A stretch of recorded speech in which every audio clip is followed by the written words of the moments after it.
I love the scene in Monty Python and the Quest for the Holy Grail where they're trying to have a witch burned, and they're having these conversations, and they're trying to figure out whether or not the woman's actually a witch. One guy says, well, she turned me into a newt.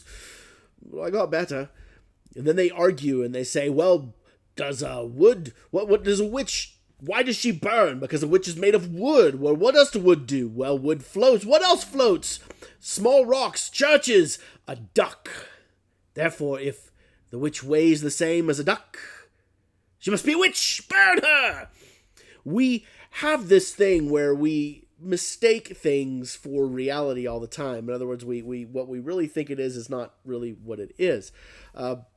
It's what's happening right here in John chapter 8, verse 48, when the Jews have listened to everything that Jesus has said, and they're like, look, you have just basically confirmed that you are a detestable Samaritan and demon-possessed. I mean, this is like insult. Your father was a hamster and your mother smelled of elderberries. That's this kind of insult. It's terrible stuff, and Jesus is like, look, you can believe what you want, but I'm not possessed by a demon. We know in other accountings that Jesus is like, look, how can a house that fights against itself survive? Civil war cannot happen in the house of the devil. In other words, if I'm part of Satan and yet I'm thwarting Satan, then I can't be a part of the same team. It doesn't work like that. Jesus is like, I'm not demon-possessed. How can I do the things that I do and be demon-possessed? The short answer is he can't. But I honor. Instead, what I'm doing is honoring my Father, and you are dishonoring me. And by the way, you're dishonoring him. I'm not here for myself. I'm here to seek glory. But there is one who seeks it, that God seeks it, and he is the one that is going to judge. And whoever obeys my words, I'm going to tell you this, will never see death. Now, these are some crazy statements that Jesus is making if he wasn't able to back them up with the resurrection.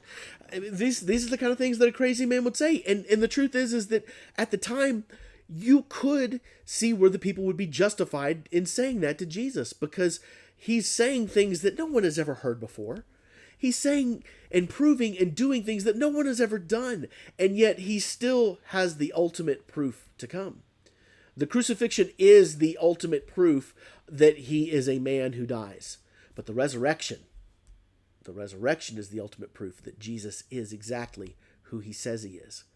So part of me can't necessarily blame them for having some doubts and struggling with who Jesus is, because Jesus has yet to truly do what shows that he is the Son of God, and yet the words that he says and what he says should give you pause.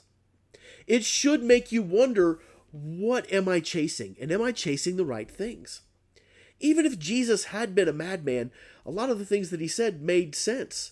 A lot of the things resonated within us because we all have a need for purpose, to discover a life that we are missing and lacking because of sin. What Jesus says does not show him to be demon-possessed or a Samaritan. What it simply is doing is exposing us for who we really are. It's like my kids, and I will tell you that sometimes as a parent, it can be really tough when your kid calls you out, right?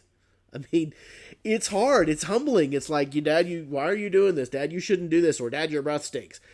I mean, these are all hard things that, depending on how we respond to them, kind of shows a little bit about ourselves. There's times in my life when I would have been like, no, whatever, your breath stinks.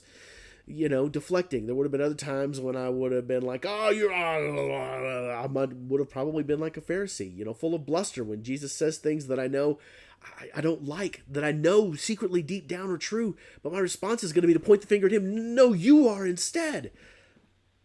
When Jesus speaks truth, we, again, have the opportunity. Do we want to obey his words? Because if we do, those are the words that have life. But again, the Pharisees can't see that. And instead, they take and dig even further down.